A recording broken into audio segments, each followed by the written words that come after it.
Hooked on Phonics Pre-Reader Steps 3 and 4. This book is called The Cereal Box. The workbook suggests before reading the book to have the children look at all the pictures as you turn the pages and talk about what could be happening in the story. So looking at this page, they would describe there's a boy sitting on a chair at the table. There is a turtle in his bowl. The dog has glasses on. Here they would talk about that the boy is pointing to a green box. The box has an eye on it. Just having them go through. There's a boy in the bedroom. His mom just came in. They're walking to the market. Again, it's just going through the story, and the children are going to be predicting what is happening in the story. And up until a certain point, it'll be really obvious what is happening in the story, but then this story is all about an active imagination. A little boy who has an active imagination. So while he's involved in everyday activities with his mom and dad, his imagination takes over in some of the book, and he becomes a master of make-believe, which means using his imagination. And many, many things he takes out of his cereal box and creates his own little story at the breakfast table. And then they suggest going back and then reading the book to the children and discussing the things that they predicted correctly and which parts were different than what they predicted. So I'll just read the book through for you guys. The Cereal Box by David McPhail. When Mom says to me, "Let's go shopping," I say, "Okay, can Fred come too? He's my dog." "He can come," says Mom, "but he stays in the car." At the market, I say, "Look out, Mom, better take my hand." Inside the store, I get the cart while Mom looks for things. Mom says, "Maybe you need to ride in the cart so we can look for things better, and you can help me pick what to get." I make sure Mom gets the right kind of cereal. When we get home from shopping, I show my dad what we got. It makes him smile. In the morning, we all get up at the same time. We have cereal. My dad has the kind that has flakes. My mom has the kind that crunches. I have the fun kind. It is green. And there are things in the box besides cereal. I found a badge, a ball, a ship, a toy mouse, and a toy cat. There was even a talking bird for my mom, a hat for my dad, and a pair of glasses for Fred. He's my dog. While we have cereal, my dad reads and my mom writes a letter. They can't see all the fun things in the box that I can see. I got more cereal. I found a frog. He was the hopping kind. He hopped on my dad's hat. Then I found a turtle. It jumped into Fred's water dish. A snake came out of the box. If I found a green furry thing in my cereal box, I asked Mom, could I keep it? Mom said, "Keep what?" I forgot that she could not see it. After we ate, I got my wagon and put all the things that came out of my cereal box into it. Then I took them all for a ride. Too bad grown-ups can't see all the fun things kids can see. Okay, so obviously, once you get to this page where he's having cereal, this is where his imagination takes off. So it's very possible that he did find a badge in his cereal box. Sometimes cereal boxes, especially those in Canada, have little toys for kids. But obviously, the rest of these things, there's no way they would all fit in that cereal box. So that's where his imagination took off. So after you're done reading the book, that's when you go back and you ask the children if they predicted correctly, which parts were different, all that kind of stuff. So, but then also I have created a document that I will be sharing with you all about the different ways that this book can be used. Obviously, there are the letters that that this book, that the workbook talked about and had the children work on, the D, R, O, G, L, and K. So when you can play a game of trying to find the letters in the book, and so there's a D in Fred, and there's a G in dog, etc. So that's a way to extend from the workbook to the reading book. There are also many, many, many location words. I just chose page 19 to make an example.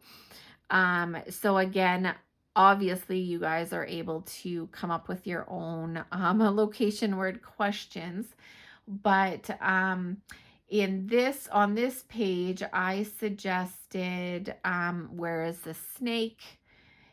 It is in the bowl. Where is the dog sitting? He is beside the boy. Where is the boy sitting? He is on top of a chair. What is under the table? It is the turtle. What is behind the cereal box? It is a boat, a cat, and a rat.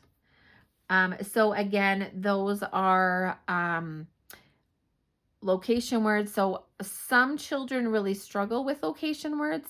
When I work with children here in Canada, some of them struggle with location words in their regular speech, and location words help them as well when they've been given instructions, so that they actually know what they're supposed to be doing.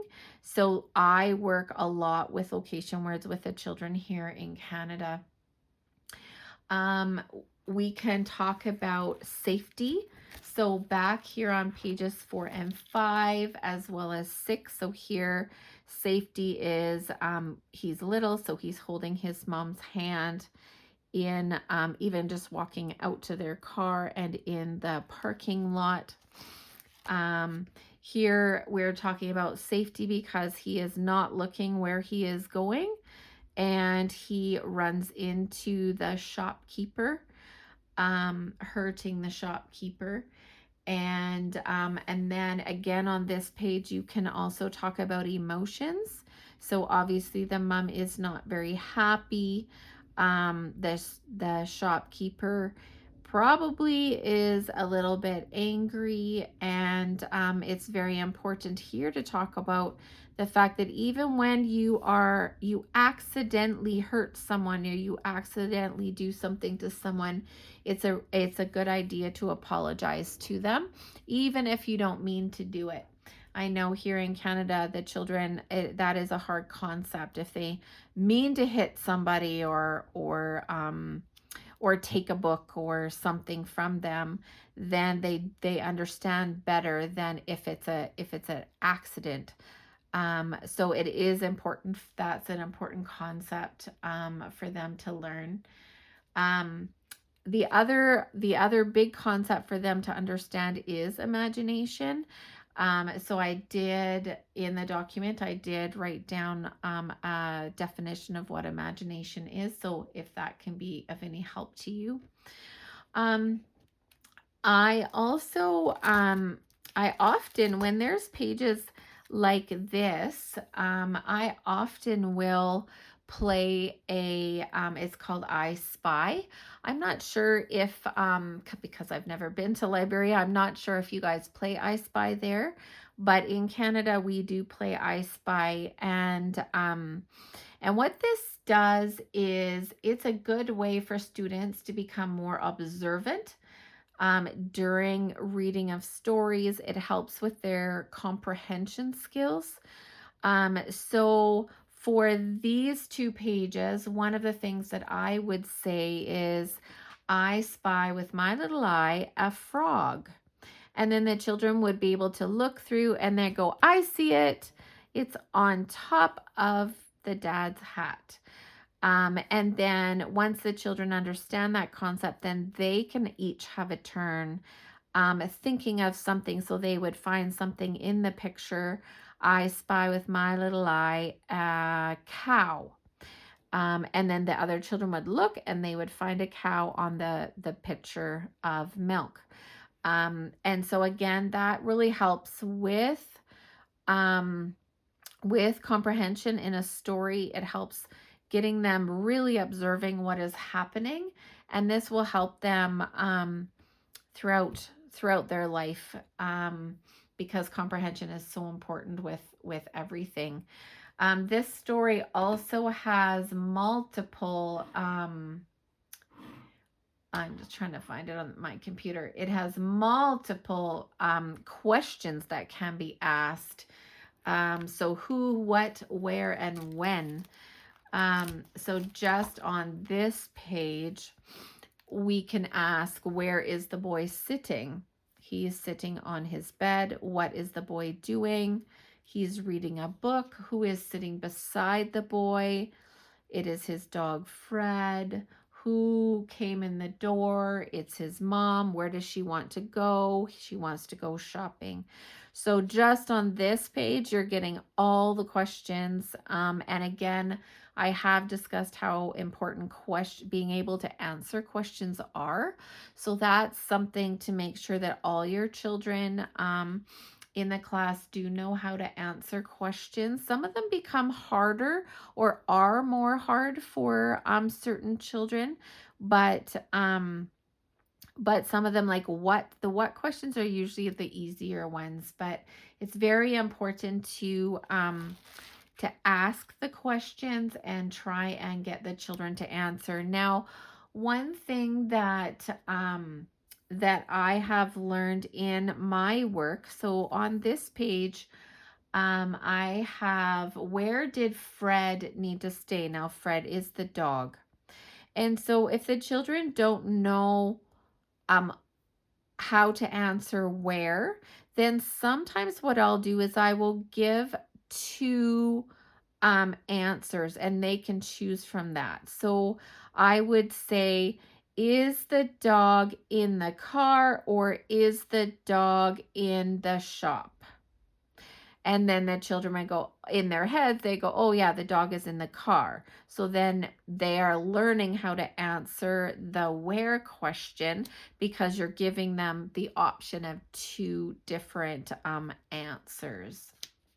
I'm not going to go through all the questions that I wrote down in the document. That there's just too many. But if we look on page 17 here, we can say what is on top of the box. So I would not point on top of the box unless the child didn't know how to answer that question, because we want them to understand that the frog is on top of the box. We don't want to point to the frog unless the child doesn't know how to answer that question. Anyways, I have listed in the document many questions, but I am sure you guys can come up with your own questions: who, what, where, and when. And in the process, you'll be able to really discuss what an imagination is. Obviously, all these things could not come out of the cereal box, but this is still all in his imagination. And it is okay to have an imagination. It is good and beneficial. It's not that it's bad. It's not that he's telling a lie. It's just his imagination.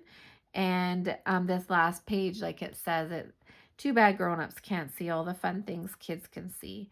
And so it really shows that it is his imagination, and that it's a good thing. So anyway, so that is the cereal box.